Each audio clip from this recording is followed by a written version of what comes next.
umva ukuri, urusengero ntabwo ari inzu y'Imana.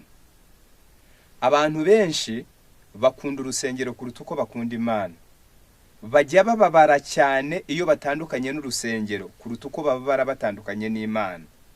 Ariko ukuri nuko urusengero atari inzu y'Imana.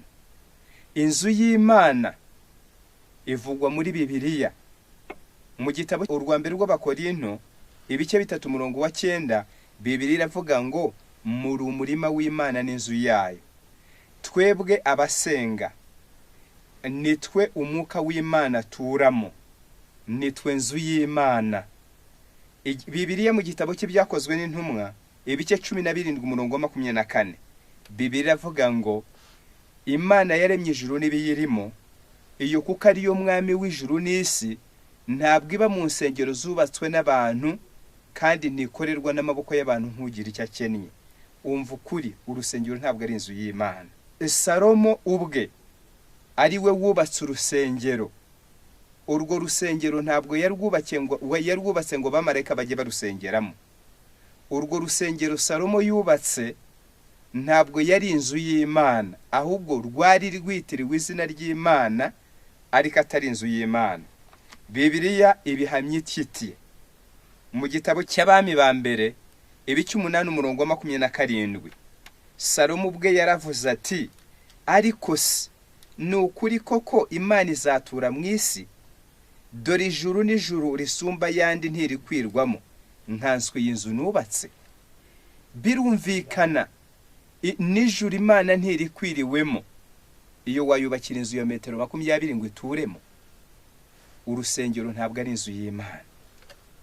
Abantu benshi kubwo kudasobanukirwa bajya bambara neza bagiye mu rusengero, bakambara nabi baruvuyemo, nkaho Imana iba mu rusengero ariko ahandi tahaba. Bagatinya mu rusengero aho gutinya ijisho ry'Imana ribana n'abantu hose. Urusengero abantu barwubaha kuruta uko bubaha Imana.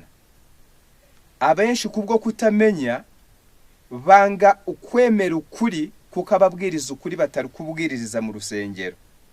Abandi akayoboka idini bitewe nuko risengera ahantu heza atitaye ku kuri kw'amahame ryizera.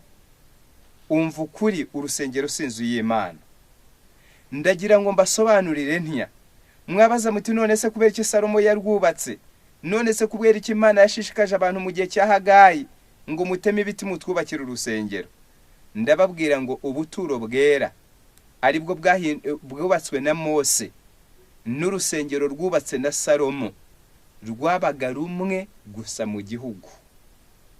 Rwabaga rumwe gusa mu gihugu, ari narwo rwasenywe na Nebukadineza, rukaza kubakwa na ba Hagayi na ba Zerubabeli. Urusengero rwari rumwe mu gihugu, icyakora hirya no hino mu gihugu hari ibyo bita amasinagogi. Amasinagogi rero yari inzu zo gusengerwamo nk'izi mubona ziriho zose. Ariko urusengero rwagiraga hera kukagira hera cyane, nta bizera barwinjiragamo, rwinjirwagamo gusa n'abatambyi. Ahera cyane hakinjira umutambyi mukuru gusa rimwe uko umwaka utashye, abizera bose bakagarukira mu rugo mu bikari by'urusengero.